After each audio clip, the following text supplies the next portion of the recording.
पूर्व प्रधानमंत्री डॉक्टर मनमोहन सिंह जी के निधन ने हम सभी के हृदय को गहरी पीड़ा पहुंचाई है। उनका जाना एक राष्ट्र के रूप में भी हमारे लिए बहुत बड़ी क्षति है। विभाजन के उस दौर में बहुत कुछ खोकर भारत आना और यहाँ जीवन के हर क्षेत्र में उपलब्धियां हासिल करना ये सामान्य बात नहीं है। अभावों और संघर्षों से ऊपर उठकर कैसे ऊंचाइयों को हासिल किया जा सकता है, उनका जीवन ये सीख भावी पीढ़ी को देता रहे। एक नेक इंसान के रूप में, एक विद्वान अर्थशास्त्री के रूप में और रिफॉर्म्स के प्रति समर्पित लीडर के रूप में उन्हें हमेशा याद किया जाएगा। एक अर्थशास्त्री के रूप में उन्होंने अलग अलग स्तर पर भारत सरकार में अनेक सेवाएं दी। एक चुनौतीपूर्ण समय में उन्होंने रिजर्व बैंक के गवर्नर की भूमिका निभाई। पूर्व प्रधानमंत्री भारत रत्न श्री पीवी नरसिम्हा राव जी की सरकार के वित्त मंत्री रहते हुए उन्होंने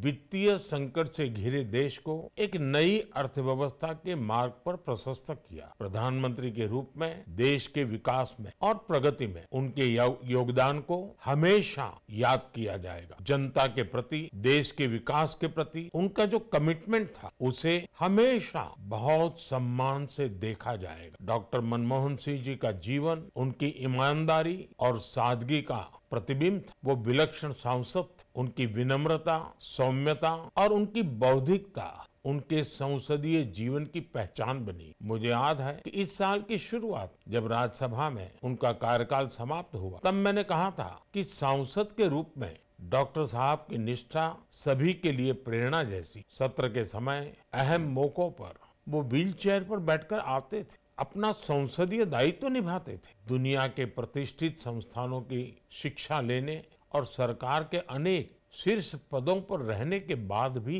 वो अपनी सामान्य पृष्ठभूमि के मूल्यों को कभी भी नहीं भूले। दलगत राजनीति से ऊपर उठकर उन्होंने हमेशा हर दल के व्यक्ति से संपर्क रखा, सबके लिए सहज उपलब्ध रहे। जब मैं मुख्यमंत्री था तब डॉक्टर मनमोहन सिंह जी के साथ राष्ट्रीय और अंतर्राष्ट्रीय अनेक विषयों पर उनसे खुले मन से चर्चाएं होती। यहाँ दिल्ली आने के बाद भी मेरी उनसे समय समय पर बात होती थी, मुलाकात होती थी। मुझे उनसे हुई मुलाकातें, देश को लेकर हुई चर्चाएं हमेशा याद रहेगी। अभी जब उनका जन्मदिन था तब भी मैंने उनसे बात की थी। आज इस कठिन घड़ी में मैं उनके परिवार के प्रति अपनी संवेदनाएं व्यक्त करता हूं। मैं डॉक्टर मनमोहन सिंह जी को सभी देशवासियों की तरफ से श्रद्धांजलि अर्पित करता हूं।